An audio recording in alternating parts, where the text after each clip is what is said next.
So I have a quick follow-up to my road trip prep video. And yes, I did get a little bored playing with my beard.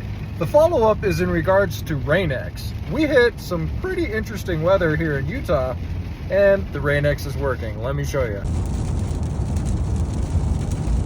That's how you get the job done right there.